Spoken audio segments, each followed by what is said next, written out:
এ কি রে ভাই, জায়েদ খানের সোনার আইফোন পানিতে ফেলে দিল সাকিব আল হাসান। অন্যদিকে রায়হান রাফির অমীমাংসিত একেবারে অমীমাংসিতই রয়ে গেল। আর শাকিব খান করছেন তৃতীয় বিয়ে। আর শাকিবের কিছু নতুন মুভি নিয়েও রয়েছে লেটেস্ট কিছু আপডেট। সবকিছু জানতে হলে সম্পূর্ণ ভিডিও না টেনে দেখুন।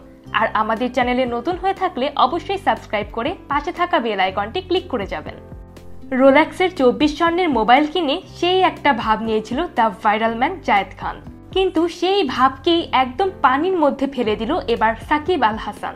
এইরকমই একটা 4 সেকেন্ডের ভিডিও এখন বেশ ভাইরাল সোশ্যাল মিডিয়ায়, যেখানে সুইমিং পুলের পাশে দাঁড়িয়ে ছবি তুলতে গিয়ে জায়েদ খানের স্বর্ণের মোবাইল পানিতে ফেলে দিয়েছেন সাকিব। কিন্তু এর পেছনে কারণটা কি, অনেকেই অনেক রকম কথা বলছেন। কেউ বলছেন জায়েদ খানের ভাব দেখে রেগে গেছেন সাকিব, আবার কেউ দোষ দিচ্ছেন সাকিবকেই।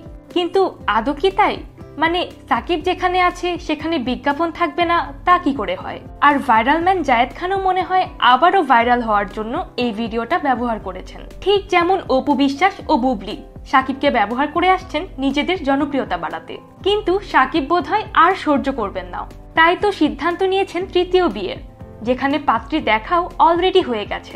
কিন্তু কে সেই পাত্রী, যে ঢাকাই সিনেমার 2 অভিনেত্রীকে ছাড়িয়ে জায়গা করে নিবে সাকিবের মনে?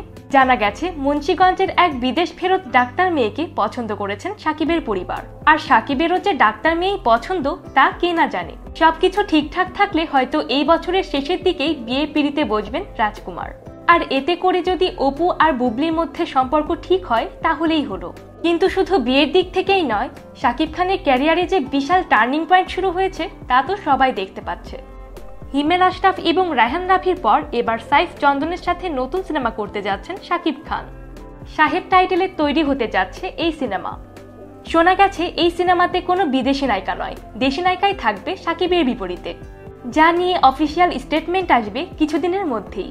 এছাড়া তুফান নিয়েও চলছে বেশ আলোচনা। বিশেষ করে রায়হান রাফি যে কাস্টিং করছে না, এক কথায় অসাধারণ। সব গুণী অভিনেতা অভিনেত্রী নিয়ে অন্যরকম ম্যাজিক দেখাতে যাচ্ছেন রায়হান রাফি। কিন্তু তবুও এই গুণী পরিচালকের সিনেমা অমীমাংসিতই সেন্সর বোর্ড আটকে দিল।